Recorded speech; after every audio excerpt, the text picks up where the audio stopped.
Welcome to Paranormal Almanac.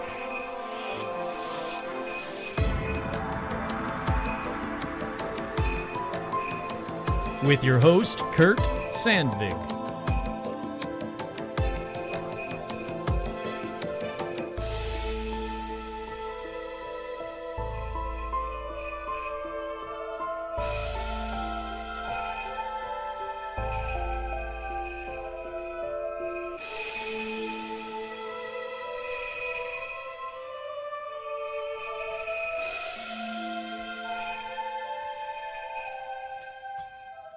That's right, I'm alive. I'm your host, Kurt Sandvig, and on this week's edition of Paranormal Almanac, let's talk about 1977. But first, as always, we have shout-outs. Shout-outs going out to the patrons. Head on over to patreon.com/paranormalalmanac for all your Paranormal Almanac needs. Shout-outs to Ann, Stephen, Jane Ann, Jennifer, Heather G, Zuzus, What's It, Paula, Rick, Nico Share and the Mouse, Andrew M, Paul, Tortuga, Hannah Boo, Mike from Jersey, Tuesday, Jay Bizzle, Andy, Tracy, Virginia Mailman, Tony, Jason, Vicky Crow, Clay, Buzz, Tom Proletariat, Lobito Works, Glacier Main, Isabel, Jen, Stacy, Amber, Tracy, Sandy, Menace the Beast, Kick-Ass Magic Robot Webcomic, Sandy, Paige, Cow, Sean, Andrew, Scott, Andrea, Devin, Melody, Vicky, Vanessa, Marisol, Liam, Roger, Alicia, Becca, Jake and the Beasties, Elizabeth, Voidtech, Sherry, Art Muffin, Trudy, Tim, Kenneth, Ricardo, Ian, Alexandra, George, Seth, Zozo the Demon, Hayden, Cindy, Ashley, Carrie, Robin, Will, Lauren Mangano, Russell, April, Isabel, Audra, Dorian, Cindy, Bob, Stacy, Jerry, Scoston, Lindsay Hahn, Hey Howdy Hi, and Happy Holidays, Megan, Jeff T, Harley, Suzanne, Joe Wong, Lawrence, Lauren, the Lawrence Strawn, Hey Howdy Hi, Veronica, Autumn, J. Mark Manning, Carolyn, Martin, Jaden, and Ashy, Chuck, Todd, Jamie, and Elijah Hendrickson. Hope you feel better. Dan, Laura Pitts, and Gamer Fan, with two special shout-outs going out to Joe Teague and a Stitch. Very special one to Joe Teague this week. So, yeah, COVID sucks. Let me tell you that. Yeah, I got COVID. It happened. I was boosted and all that stuff, and it still just kicked my ass. At first, I didn't think it was COVID. I wasn't testing positive. And then all of a sudden, boom. Yep, it was definitely COVID. In fact, I'm still apparently testing positive. So, but I'm over everything. I feel much better. But it sucked. It sucked really bad. Make sure, do what you want to do. You can ignore me if you want to. I don't really care anymore at this point. But listen to science. Go get vaccinated. Keep an eye on yourself. Social distance, wear a mask. This shit ain't over. I don't know how many other ways I can say it. It was really bad. It sucked. I had it. I did not like it. I'm glad I was vaccinated and boosted and all that because, boy, it could have been bad. I mean, it was bad. It could have been worse. For those who don't have any kind of social media, I know there's a lot of you that don't follow any social media. And you know what? Good on you. On Sunday, the 12th, I think it was. I don't remember. Time has no meaning anymore. I had 104.6 degree fever. And in case you don't know, because I didn't realize this wasn't really I guess I kind of knew, but not really. But when I showed that to my friend from England, she was like, oh, okay. And what is it supposed to be? That's bad. That's like really bad. It's supposed to be like 98.6. Mine was 104.6. They say anything over 102, you should probably go to, a hospital because you're just burning through brain cells at that point. I'm just, soft-boiled egging my head, my brain. See, this is what happens. Then 104.6. You can't think of analogies. It was really bad. But thankfully, thanks to everybody that reached out. Thanks for everybody that was saying, don't worry about the episode, just get better. I got better.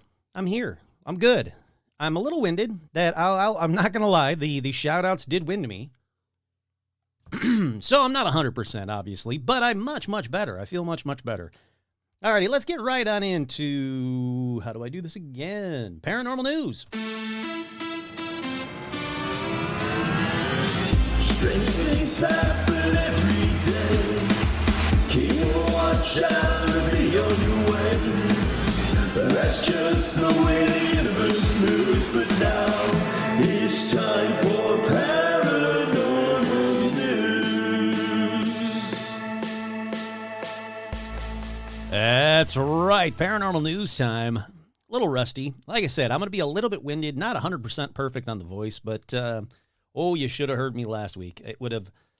It started being like, raspy, and then it got like really deep, almost to like, like, would you fuck me? I'd fuck me. Like that kind of deep. And then I just lost my voice completely. So this is about as good as it's going to get, I think, for a little while. But the first story in paranormal news, boy claims he's reincarnated as he has eerily perfect memory of being a Hollywood actor.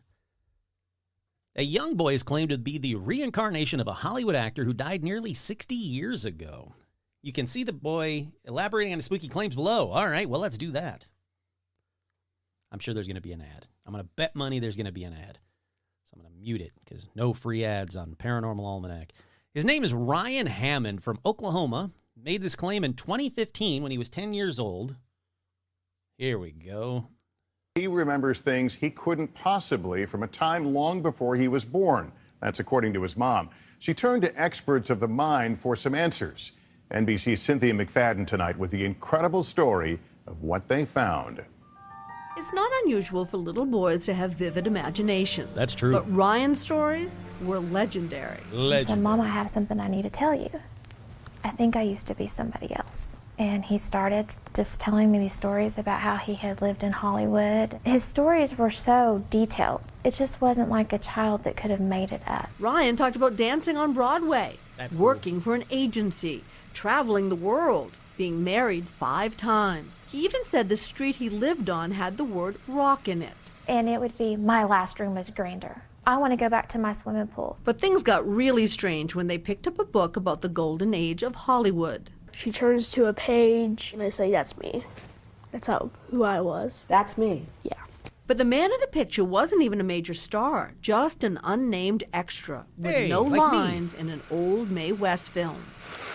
That's when Ryan's mother turned to this man, Dr. Jim Tucker, a child psychiatrist at the University of Virginia. All right, you For take it 50 too long. years, It's the almost over. Don't worry. prestigious school has collected more than 2,500 cases of children claiming past lives. And your conclusion after 15 years is what? These cases demand an explanation that we can't just write them off. He's written about them in his book, Return to Life. I've actually talked about that. Have you ever before. given much thought to this whole idea of reincarnation? No, ma'am, I grew up in a Baptist church. Yeah, all right. They're going too slow. He said he even remembered how he died in the previous life. He said his heart exploded and then going towards the light. He was born in 2004. Believes he was Marty Martin in a past life. Martin was an extra who later became a successful Tinseltown agent. He lived a life of luxury in New York as he wed 4 times and took holidays in paradise. Martin passed away in 1964 from a brain hemorrhage at the age of 61, 40 years before he was allegedly reborn as this kid. I think it's cool. I love those kinds of stories. I know it's technically from 2015, but there was a new story about it, so I wanted to make sure I posted about it, or at least told you guys about it, because like I said, I love these kinds of reincarnation stories. Hold on one second. Alrighty, up next in paranormal news, mysterious darting lights in Wisconsin raise speculation of UFO sightings, according to a report in the New York Post. It was actually posted everywhere. This is just one of the many places. Rum, be good. Several onlookers reportedly witnessed bright, unexplained lights dart across skies in rural Wisconsin, leaving some to question whether the illuminations were unidentified flying objects. So it shows a white glow travel across the sky quickly over farmland near West Bend and Fredonia. Videos taken earlier this month captured the spectacle from different locations. And let's see, Kimberly, one of the people who took the footage, said that she was driving home with her husband around 10:45 p.m. on December 1st. They were in West Bend when all of a sudden we saw what looked like to be a white owl swoop from the upper right hand of the trees down in front of the headlights and up to the left. They decided it wasn't an owl after the illuminated object swooped in front of them another 3 times, but they don't know what they saw. So it's not a typical UFO sighting. Now, there is a photo of it, or footage of it, and it just looks like spotlights in the sky, kind of like bouncing around and dancing, but I don't know what to make of it. So, yeah, weird UFO. No idea. Alrighty, up next in paranormal news. Loch Ness Monster spotted just 7 times this year as Nessie experts are tightening the rules. I talked about this one kind of earlier as well, that they're going to start tightening the rules for actual official Nessie sightings. just to kind of screw it to Ian O'Fagan because he keeps spotting them, or spotting Nessie, I should say. But they said that 7 times, because of this tightening up the criteria over webcam sightings, they said, in fact, webcam glimpses of Nessie made up more than half of the 2021 16 sightings. But this year, the only such image accepted was from a watcher in Ireland who saw an unexplained object moving off of the castle, said to be a favorite haunt of the monster, not a monster. So, yeah, I don't agree with them tightening it up. If you're spending hours or even minutes, I don't even care how long you're watching. If you're watching the Nessie webcam and you see Nessie, you should be able to report Nessie. That's all I know. Look, as the world's first parent influencer, I say they're official, and I'm going to report on them every time. Up next in paranormal news, U.S. militaries report several hundred UFO sightings in 2022, according to the Pentagon. That's right. Don't get too excited. They said over the last 6 months, the All-Domain Anomaly Resolution Office has received several hundred new UFO reports from U.S. military personnel. This adds to more than the 140 sightings reported by the military between 2004 and 2021, but they're also saying none of them are alien. They're probably relatively ordinary surveillance drones from China or Russia or airborne clutter like weather balloons. So yeah, just a little bit 10 steps forward and 1 step back, or 1 step forward and 10 steps back, however you want to word it. But I don't know. I don't buy it. I saw the Tic Tac video. That did not look like a drone to me. Alrighty, up next in paranormal news. This one was sent to me by quite a few people, and I thank you for it. Unknown marine animal washed up on UK beach. A lot of people called it a baby Loch Ness monster. Not a monster. It is a really weird-looking creature, and I even said, was like, well, I don't know what the hell that thing is, but I bet you somebody does. And yeah, it turns out it was I think it was like a basking shark, or turns out to be an actual animal. I'll put it that way. It doesn't have it in this article, but they did identify that baby Loch Ness that's like kind of lying on the beach, sadly. And it is not a Nessie. It is an actual known species. Like I said, I think it's like some kind of shark or something. Anyhow, wasn't Nessie, so moving on. Dog walker spots demon ghost crawling across haunted path in the park. Hannah and Dave Rowett were walking their Labradors through their supposedly haunted forest in Clumber Park, Nottinghamshire, when they came across a spooky figure in their path. The dog walker claimed she captured footage of a demon ghost crawling across the path in the National Trust Country Park. Alrighty, the 52-year-old quickly pulled out her phone, captured a scary white silhouette crossing the path in front of her as she follows it with a flashlight. Upon watching it back, she turned to Dave, also 52, and said, "I've just seen a ghost." Alrighty, let's watch it. I wanna see it. Where is it? Where's the video? I wanna see it. Hello, play. I would like to see it. All right, well, there's two images from the video, and it looks like a sloth ghost. Oh, there he goes. All right, here we go. All right. I mean, there's definitely something on there. I don't know what to make of it. I'm going to put this up on the Facebook fan page. It doesn't really move, though. It just kind of, like, it moves across the screen, but the physical, and it, like, doesn't move any, like, features. It doesn't move arms or legs or anything like that, if you know what I mean. I'll put it up on the Facebook fan page. Tell me what you guys think. I don't know. It's something. That's all I can say. Alrighty, up next in paranormal news, possessed woman, 28, undergoes 9-hour exorcism to rid her of the devil after she attacked Italian priest during confession and started speaking Latin in 3 different voices. Boy, they better be able to prove that she spoke Latin. As you know, nothing angers me more than people that are quote-unquote possessed, and then they start going like, see, I was speaking Latin. No, you weren't. You were speaking gibberish, and I hate that shit.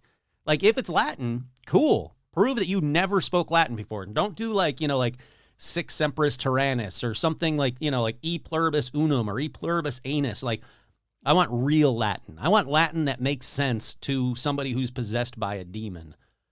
Let's see. The 28-year-old woman was accompanied by her family members to the Church of St. Mary of Mount Barico in northern Italy at around 11 a.m. on Sunday for confession. But witnesses said the unnamed woman began to scream and swear inside the basilica and spoke in different languages and voices, including Latin. Oh, better be able to prove it. The woman ran through the confession rooms on the ground floor of the church, slapped her mother, and attacked the priest running the confession, according to the local news. Let's see. 4 friars reportedly intervened, held a 9-hour-long exorcism for the woman, who they claimed was possessed by the devil. The exorcism did not finish until 8:30 p.m. when the woman collapsed and was taken home by her parents and younger brother. Father Giuseppe Bernardi, the exorcist of Monte Barico, Father Carlo Rosado, and 2 other brothers were reported to have held the 9-hour-long exorcism. Some witnesses called local police and ambulance services to alert them of the situation, but the authorities were said to have remained outside the church. Father Rosado said it was a real possession. It was only in the evening that the situation was resolved when the girl physically collapsed. The father claimed there are hundreds of similar cases and said that they have 4 exorcists there to deal with such situations. It's a horribly worded, terribly written article, but you get the idea. Possessed woman, thankfully, wasn't killed because, quote-unquote, actual professional exorcist handled it. All righty, let's take a quick break. I need a quick breather, and we'll be right back with more Paranormal Almanac.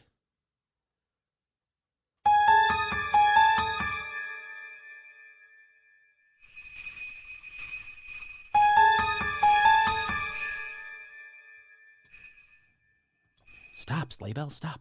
We are back. Alrighty. I wanted to do this one a while ago, obviously, but I'm doing it now. On this edition, instead of just talking about like just one place or just one thing or just one cryptid, I can almost make the sleigh bells ring just by barely tapping my desk. I figured let's talk about just one year. The year 1977. The year that changed Kurt's life. Star Wars had just come out of the theater. Blown my mind as a little kid. The best movie in the world. Elvis had left the building for good this time. Apple II went on sale, so if you had an Apple II computer, you bought it in 1977. France stopped using the guillotine. Yeah, that's right. France was still killing people with guillotines the year that Star Wars came out. The serial killer clown known as the serial killer known as Son of Sam was arrested, which also should be on this episode because that's a cool story. But no. This episode is about something else bizarre that happened all around the world in 1977. While the aliens were on the screen in Star Wars, people were seeing aliens out and about. Because for some reason, or maybe just because of Star Wars, I don't know, and Close Encounters, which came out the same year, there was a shit ton of UFO sightings. People had like aliens on the brain. Now, I honestly don't know, were so many UFO cases reported around the world because of Star Wars and Close Encounters? Let's find out. Spoiler, I don't know. Why would I say this without having a resolution for it? I don't know. I apologize. I mean, you tell me. All right, that's the thing. You know, at the end of the episodes, I usually say, "Oh, what do you think about?" No. What I'm going to say this time is, do you think that so many UFOs were sighted around the world in 1977 because of like Star Wars and Close Encounters, or was there just another, influx of UFOs? They seem to come and go and like ebb and awe. And 77 seemed to be a huge year for them. And I mean a huge year. All right, the first one is one that I actually talked about a very long time ago. A long time ago on a podcast episode far away. Now, I'm not going to rehash it, but it did happen in 77. It was one of the biggest UFO stories ever. So I figured it deserves an honorable mention on this episode. I'm talking about February 5th, 1977. Broadhaven and Littlehaven in Pembrokeshire, West Wales. Now, if you're already going like, I don't know what the hell you're talking about, Kurt, trust me, you'll remember this story. I'm talking about a group of school children who are playing outside their school when they saw a silver cigar or possibly saucer-shaped UFO. I think I mentioned it on the original episode when I talked about this one, but a lot of people have a hard time with, was it cigar-shaped or was it saucer-shaped? Those are two very different shapes. Nah, not really. Take something saucer-shaped, or take like what I'm holding, a vitamin water cap. Now, if I hold the cap one way, yep, it's a perfect circle. If I hold the cap on the side, it's just a line. It's just a straight line. So, yeah, people could have seen a cigar shape if they're only seeing the saucer from the side. But if the saucer was dipping or ebbing and awing, or they were closer to it, then yeah, it would look saucer-shaped. So a lot of people got hung up about the fact that there were two different UFOs sighted by the school kids and went, nope, it's all bullshit. No, that's not necessarily the case. Like I said, these school kids saw a silver cigar or possibly saucer-shaped UFO, and it landed on the ground in a field near the school, just outside. Just outside the playground area. Like where it started to become like wooded area. So the craft was saucer-shaped, it lands, and these silver-suited spacemen get out of the craft. Now, a bunch of students ran inside and told their teachers what they saw, but, of course, teachers didn't believe them, told them all to come in and shut the hell up, continue teaching them outdated things like Columbus discovered America or whatever the UK version of that is, something that's been debunked by now. Anyhow, somehow the kids managed to sit there throughout the rest of the class. Then after school, all the kids were talking about was what they saw, the UFO. But of course they were. That's the only thing kids were going to be talking about. They told other kids, they told their parents, they told neighbors, basically anybody that would listen. Now, depending on where you get your info, the students or the parents went to the local police and asked that this be investigated. And when the police basically investigated it, they went back to the teacher, they went to the principal, and the principal's like, all right, we got to figure out how to do this kind of scientifically. It was actually kind of smart. So what he did was, principal sat the students down, listened to their stories, then he separated all of the kids and asked them all involved to draw what they had seen one by one. And he was shocked that the drawings were basically all the same, showing that like saucer-shaped UFO with a dome on top, some little men in silver suits. Look, moral of the story, shockingly, sometimes kids, like when they're telling crazy stories, well, those crazy stories turn out to be true. And in this case, it definitely was. They really thought they were going to catch kids lying if they separated them all out. And all it did was prove to them that these kids all saw the same thing. Alrighty, in that same area, obviously still in 1977, another sighting happened at Haven Fort Hotel. Now, this one was located on the headland between Broadhaven and Little Haven. I have no idea what that means, but it seemed like an important location, so I thought I'd add it. Now, at the time, the hotel and the home was owned and run by Rosa Granville.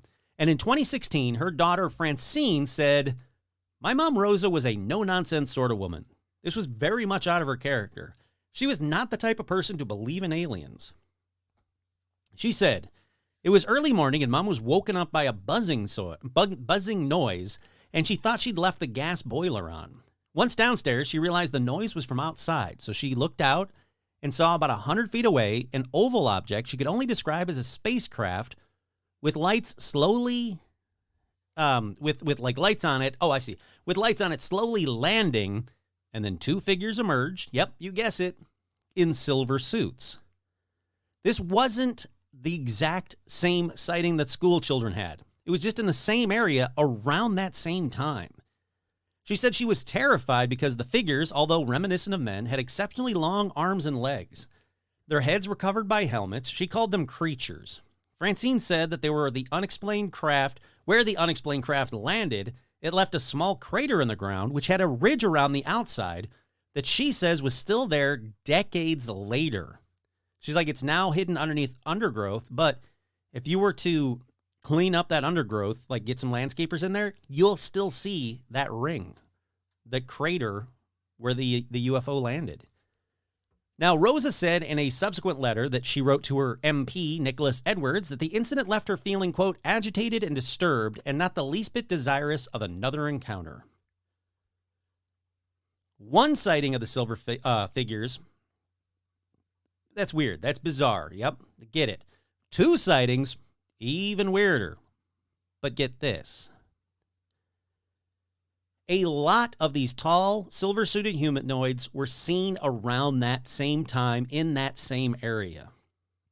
We go over to Ripperton Farm, owned by Billy and Pauline Coombs. They were watching the TV at about 10 p.m., and suddenly they were terrified by the aspect of a 7-foot-tall, silver-suited being with a black face standing at the window looking in. The top of his head was above the height of the top of the window. So they call the police. Police come over. They found that there was a rose bush in the garden, and it was scorched. They said some kind of heat source had scorched their rose bush. Then, another time, Pauline, her mom, and her children said that they were chased by an orb of light while in the car traveling home that resulted in the car completely cutting out, going dead, in that same general area of Milford Haven. Then, Cyril John, who was a local counselor, said he was getting up early to go to the train train to London, and he noticed a light shining in his bedroom window. He said when he looked out, he saw a gray egg-shaped object with a bright orange light on the top of it about 60 meters away from him. The other object he saw was a 7 or 8 foot tall humanoid-type figure who was floating in the air like a parachutist about 30 feet away and wore a, silver gray boiler suit, and it was motionless before both slowly drifting away. He said surely that would have been a hard bit to hoax, and adds that it adds credence to the other sightings of all of these tall humanoids in that same area. In all, around that area, at that time, 21 reports of mainly a cigar-shaped object hovering in the sky happened from Bridgend to Blackwood, Penarth to Pembroke, all in that same area, all in 1977, all by people that were not connected. Bizarre, right?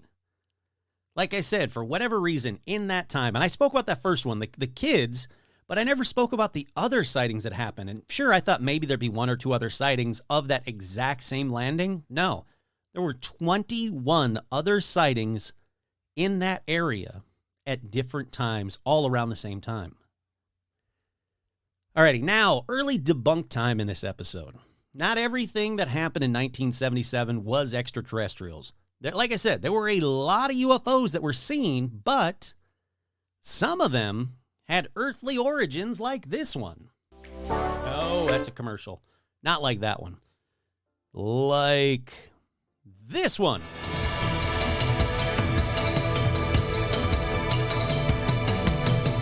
We are opening the Fox 10 News Vault. It's an archive of stories from years past, and today we're talking about aliens.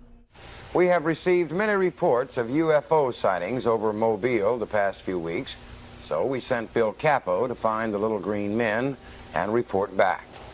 Every time this rather amazing aircraft has appeared in the skies of Mobile, Channel 10 News and the police department have been flooded with phone calls from people reporting UFO sightings.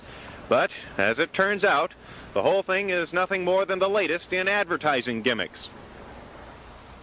The UFO is really a small plane which has a light display mounted under the wings. The plane is based in Pensacola, advertises over most of the Northwest Florida and Alabama coastal areas.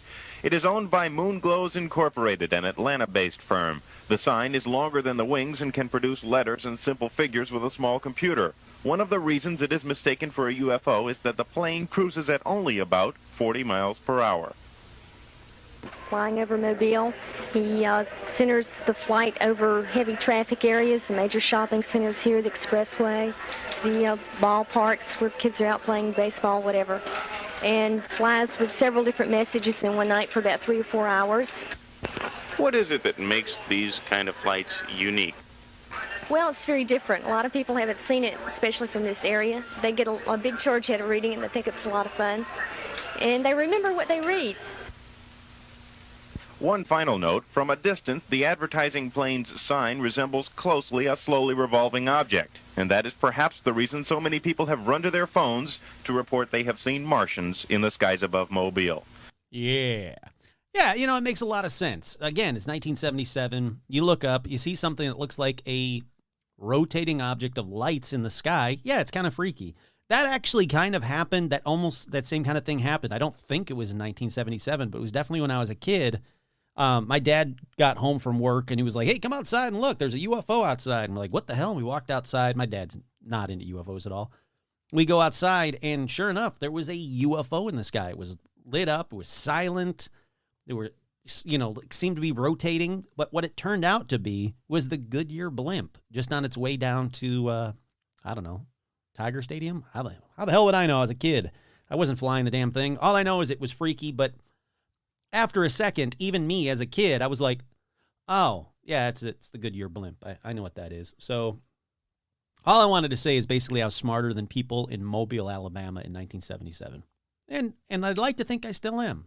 Can't prove it, but I'd like to think I still am. Alrighty, another debunk for this episode. Well, a debunk as far as I'm concerned. It's still talked about as one of the best UFO incidents ever. For this one, we go over to Russia. September 20th, 1977. It became known as the, and I already forgot. I learned how to say it, but then, you know, the COVID killed me. The Petrozavadsk. I don't know. Petrozavadsk phenomenon. It doesn't matter. It's Russian. Just look it up. It's PET and then just a whole lot of letters. It's known as the Russia missile phenomena. It's crazy as hell. I will tell you that. In the very early morning hours of September 20th, 1977, eyewitnesses reported an amethyst color object with pulsating tentacles of light reaching down from the craft to the city below.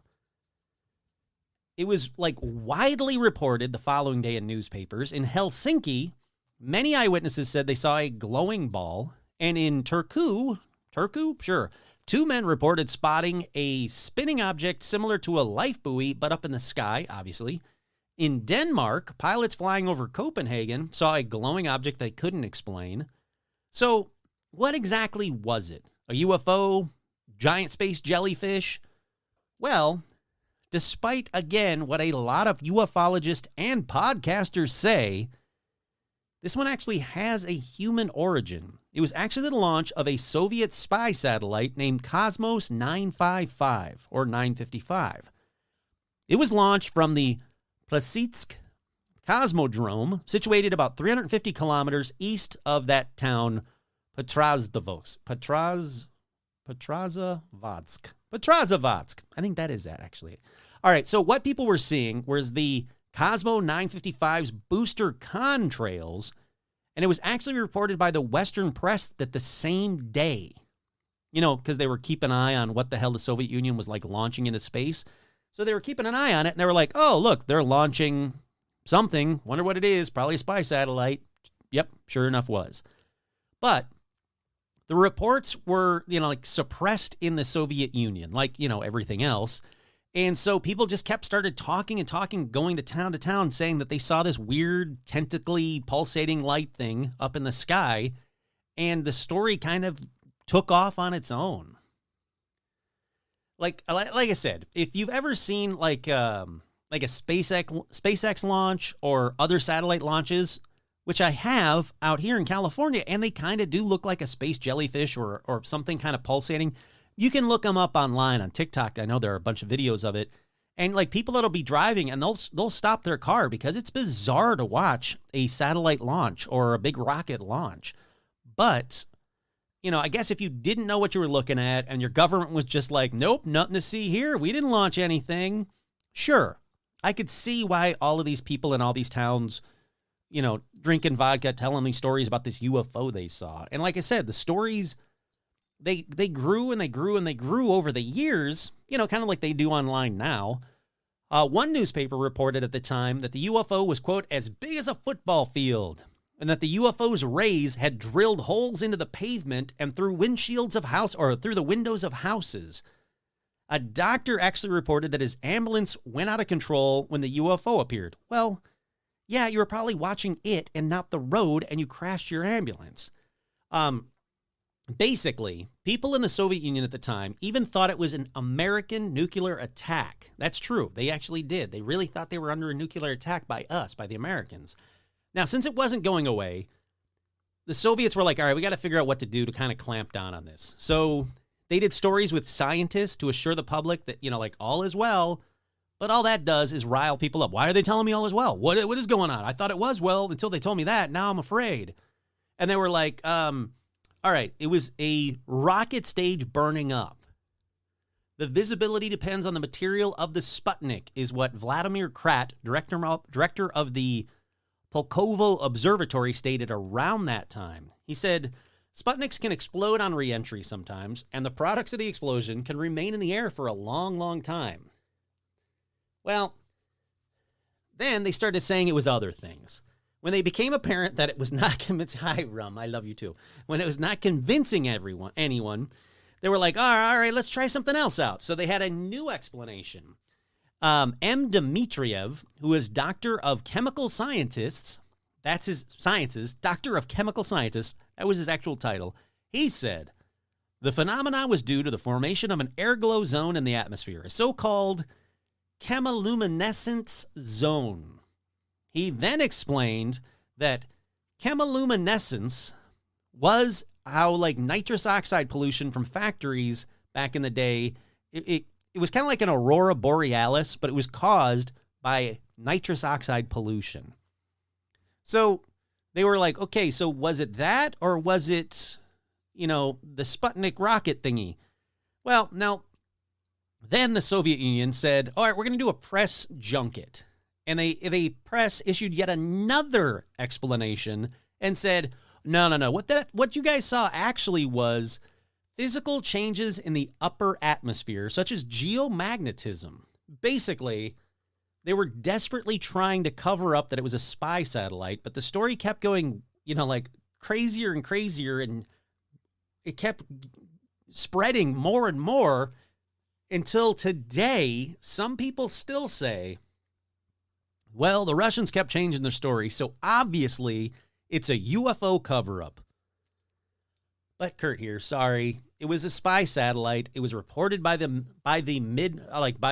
American press, by all the people that were like the Western press that were watching the Soviet Union. They actually reported about it at that time. We know exactly what it was, and sadly, it wasn't anything else. But again, there are a lot of podcasters, which is hilarious to me, and a lot of press, people online, that say this is one of the biggest UFO cover-ups since Roswell. Some of them even call it the Russian Roswell. Nope, sorry. Unlike Roswell, which I did think was a cover-up, this one, we know what it was. We know what it was exactly when it happened, right, Rum? Yeah, she even knows what it was. All right, let's keep going on. For next one, let's go to Parsippany, Troy Hill, New Jersey. And for this one, I decided to do it a little different because, talking wins me a lot, as you can already tell, I'm sure. I figured, let's listen to the police who investigated this UFO story themselves. I'll see you in about 5 minutes.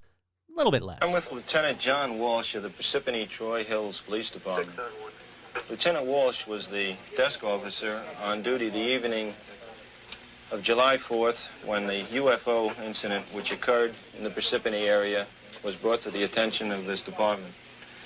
Lieutenant Walsh, could you tell us, as best as you can recall, exactly what happened on that evening?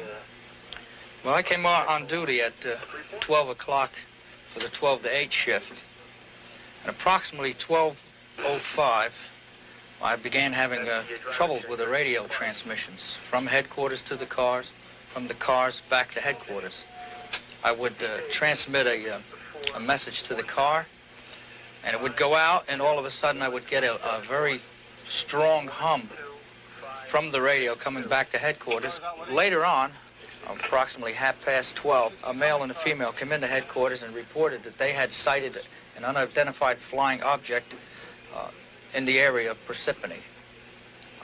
They walked up to me and they said that they would like, if possible, for someone to go into it or delve into it a little bit to see if they could get something or someone to give a little bit of credit to what they had possibly seen. As you're probably aware that during that same time frame on that evening, the Denville Police Department also reported an unusual type of radio disturbance and in fact did dispatch a patrolman and found that his report and the description that he gave us very closely blends with that which was reported to your department on that evening. Yes, I believe that was a patrolman, McConnell. When I was given the call by the dispatcher, I was in the center of town. I proceeded down Bloomfield Avenue to Route 46. The intersection, I had a red light, and I began observing the area of the Arrow Diner, which is where I was, sent, the call I was sent on. I pull out. When I did, I observed 3 lights, one light, one solid light, another solid light, and a rotating light on the bottom. There was really no structure to be seen. They were just like suspended out in the middle of the Flintlock restaurant parking lot. Then it began to gain height and headed in the easterly direction up over the trees. And again, it stayed for a few seconds in that position over the top of the building, and then it just went directly down. I proceeded up 46. I was unable to find anything. I really thought that it went down behind Denville Boat and Sport, but if you look, there is a leg back there. George and I met at the Parsippany headquarters and went out to the airport at Caldwell Field to interview a pilot. He told us that he had taken his aircraft up and closed in on this object and attempted to get closer to it for a better observation, at which time the object took off at a high rate of speed. He couldn't calculate the exact speed, but he did indicate that it was extremely fast. Now, the route that he took us also corroborates the route that the original people had reported to us. Let me start by saying that, some months ago, I became a believer in UFOs. Until that time, I really didn't believe they did exist. But I would say that since we've had the sighting locally, and since it's been documented by our police department, I think that our chief and our police department has initiated a program of making the citizenry and the police within our county aware. And I think that it goes some credit to Chief Fox and Deputy Chief Denny. I think that the average police officer is in the position to report these type of incidents with credibility and accuracy. And subsequently, the institution of this program, whereby the Morris County Chiefs of Police Association, together with the Sheriff's Department of Morris County, will be putting on a one-day seminar. Okay. Boy, man, it's amazing. You have the best topic in the world, UFOs. You actually saw a UFO. It changed your life. You're in the police, and yet listening to them, just like, oh my goodness. Okay, I get it. You saw a UFO. You went over there. You went behind a building. You went and checked it out with the chief of police. Nobody can explain what it was. It was silent. It was definitely not of this earth. And even still, they just didn't give it enough excitement for me. Like, cool story. I love hearing from people, especially from like police and military, around the time that it actually happened. And that one was right when it happened. Again, Parsippany, Troy Hills, New Jersey, 1977. A bunch of people saw this one. This was another sighting that doesn't get enough news or press or however you want to say it. No one talks about it enough. But this one had a ton of people seeing it, including police officers and the chief of police, who said that up until that point, he never, ever would have guessed like that he would believe in UFOs. He was not a UFO believer at even remotely. And there you go. He's not only a believer, he went on camera to talk about it. Nowadays, that's not a big deal. 1977, that's a really, really big deal. For police to risk their jobs, their integrity, to go on camera and talk about a UFO sighting. I thought it was kind of cool. Alrighty, let's focus on just August for a bit. Because August of 1977, there were a shit ton of UFO sightings. Now, the first one, Sierra Madre Mountains in Mexico. Now, this one technically started on July 29th, but the entire month of August, a search happened about it. On July 29th, 1977, Miguel Cruz, who said he owned a small plot of land outside the village of Opala in the northern part of the Mexican state of Puebla, he said he got up, had a small breakfast, left his house to start his day, and as soon as he started walking, he began to hear loud, thundering sounds overhead. He said, I look up, and I saw these burning pieces falling from the sky. They looked very hot. He said that one piece fell very close, and I even thought it was going to hit my head. When I determined that the piece cooled off, I actually picked it up to look at it. He said the red-hot metal even damaged a concrete floor when it fell from the sky. When the piece was cold enough, he actually took it to the church of, I don't know if it's Hopala or Jopala, but I think it's Hopala, Jopala, to give it to the priest. And the priest was like, I don't want that. Give it to somebody else. So this guy, Miguel, goes over to the municipal president, Don Antonio Hernandez Garcia, who said he kept it until he could figure out, what to do. What do I do with it? He's like, I'll hold on to it until I can figure out what to do with it. I don't really want this, but I will. Now, other people from the town and nearby towns began finding other fragments of metal too. According to the Mexican publication at the time, an apple seller from San Francisco, Ixtalan, I don't know. It's somewhere around. There's an apple seller from that town. He went into towns and villages to sell his produce, and he said he saw what crashed and blew apart. He said, I saw it up in the sky before it blew apart. I watched it actually crash, and it was a flying saucer. As soon as word spread, the metal was from a flying saucer. The town started telling everybody, that's a flying saucer, but that metal piece is flying saucer. Basically, they all went out and started searching for the metal to sell. Unfortunately, no one knows where those metal fragments are. But you have to expect there was a big police action, military action, and American government action in that town all through August. So my guess is that they went and confiscated all those pieces of metal, just like in Roswell, but there have to be more out there. It went all through not only the town, but the jungle surrounding the town. There's got to be pieces of this metal still out there to be found. Like if you were telling me, Kurt, where should I go to try and find a piece of a UFO wreckage? Roswell? Nah, don't go to Roswell. People have been scouring Roswell for decades, and the government did a damn good job cleaning it up. But this place, out in the jungle, overgrown, I bet money there are still pieces of whatever crashed out there in the jungle to be found. Now, it wasn't just people either. The crash was also seen on radar on the morning of July 29th, 1977.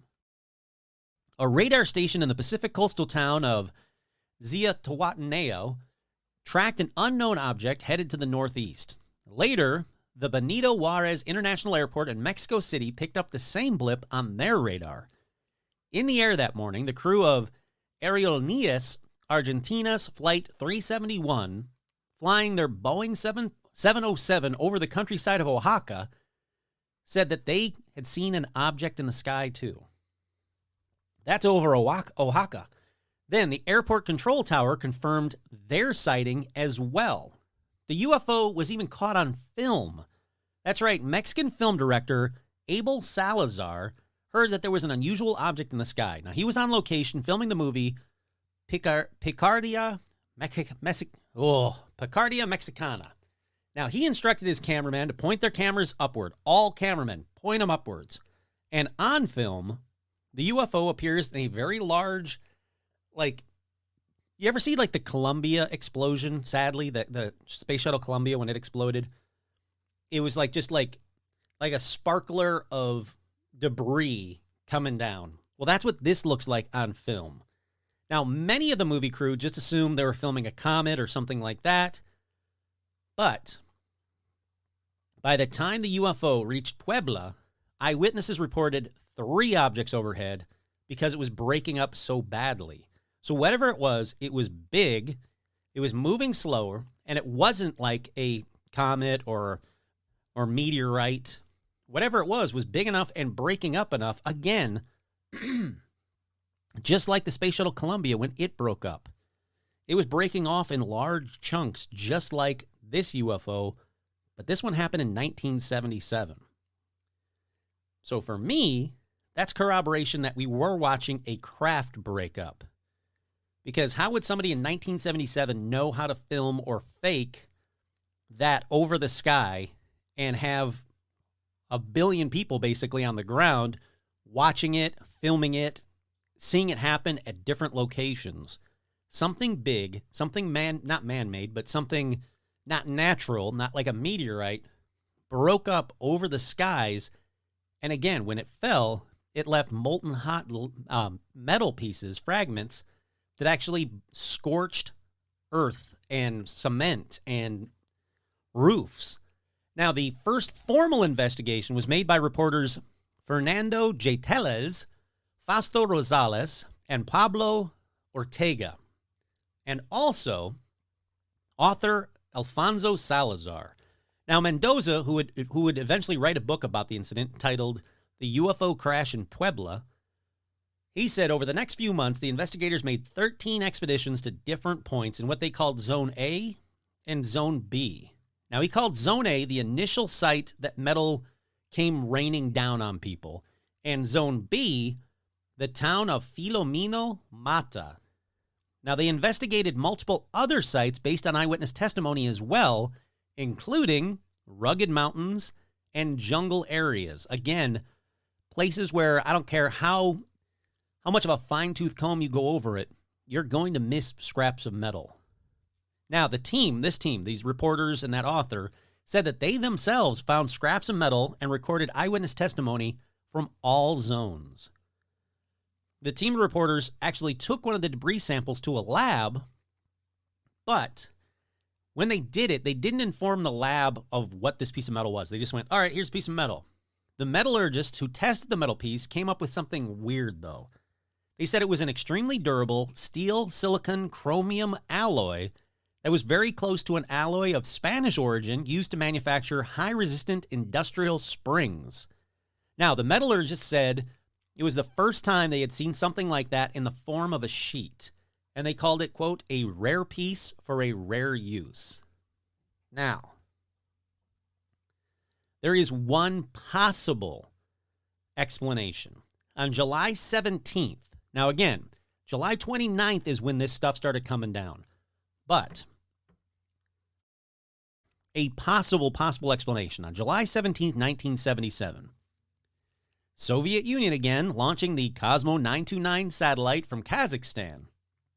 They think the third stage of the rocket that carried the satellite might have re-entered the Earth's atmosphere on July 29th and could be what rained down on the people. Then there's this grain of salt eyewitness story with very few details, no corroboration at all. A female American graduate student who was in the area doing field research when the UFO crashed near her.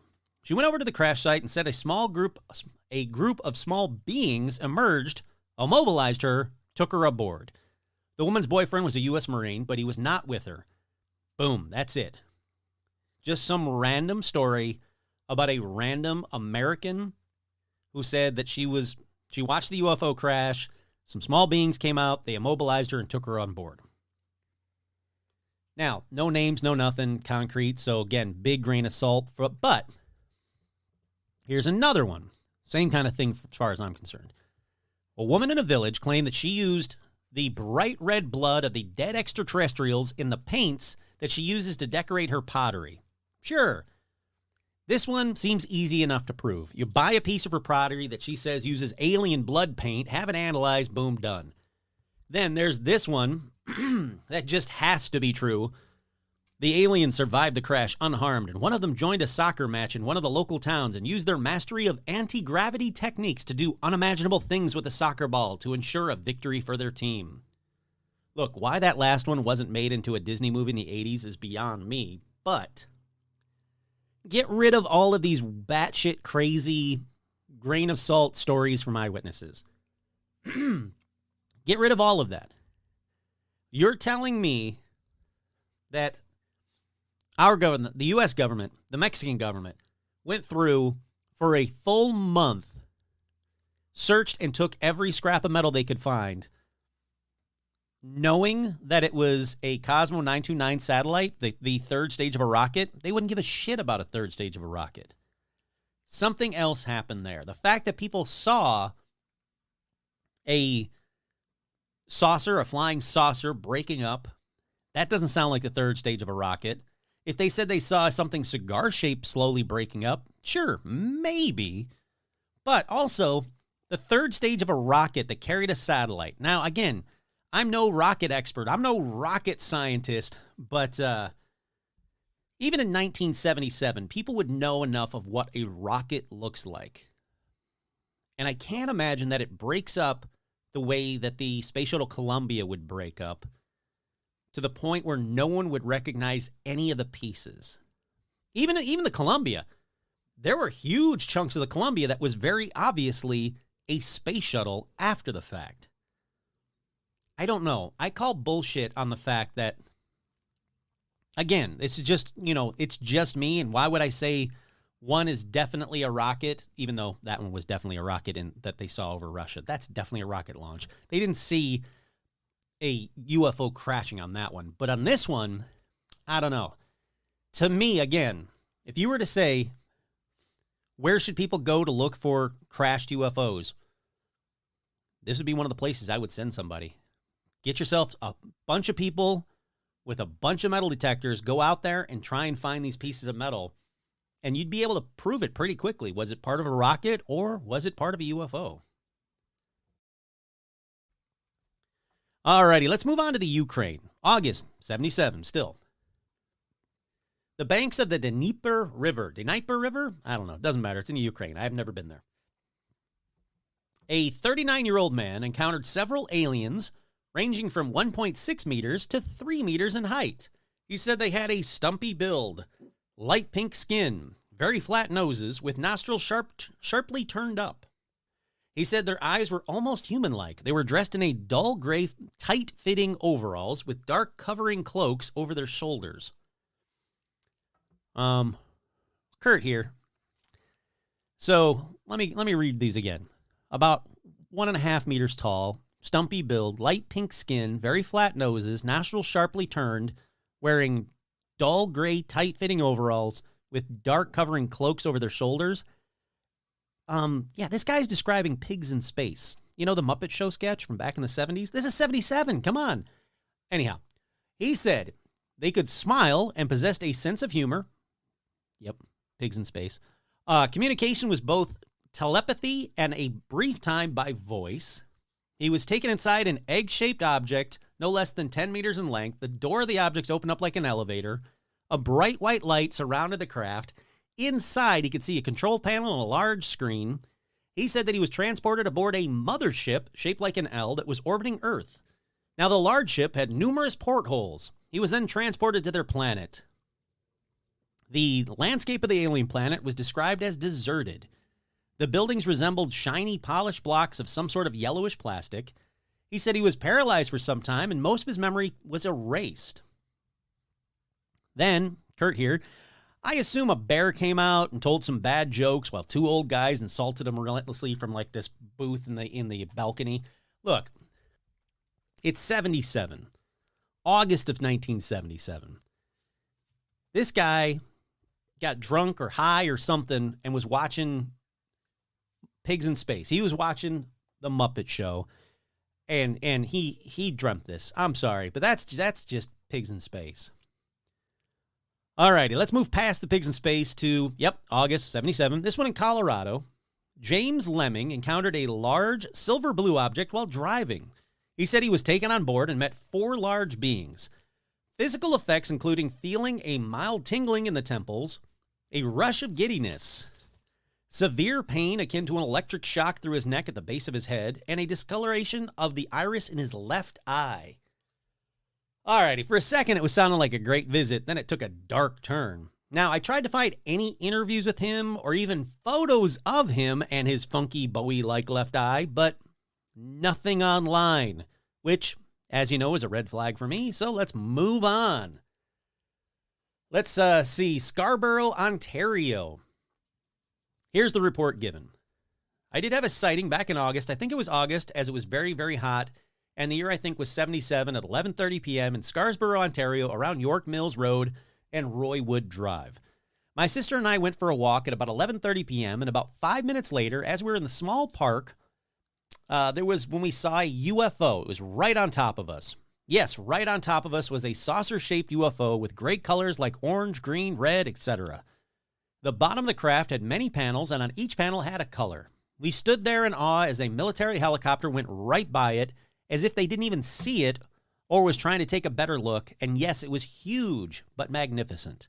Then, all of a sudden, it went straight up in the air with just like a strange kind of wind noise, and as it went up high, it seemed to just miss an airplane, then a zigzag while moving upward at a very, very fast speed, then darted left and was gone. Almost like Catch Me If You Can playful behavior. It moved pretty darn fast if you ask me. I'm not sure how long all this took or how it snuck up on us, but time did seem to be moving very, very slowly. I ran back home to call the police, and they asked me questions like how much alcohol or drugs did I take? Of course, none. Then within 20 minutes after my call, the Air Force was all over that sky, literally, and they're saying it was an air balloon. No way it was a UFO sighting. I have also had other sightings, all in Toronto or Ontario, again with the same craft at 5 years later, again sneaking up on me and many others from a farther distance, and more than one craft at a time.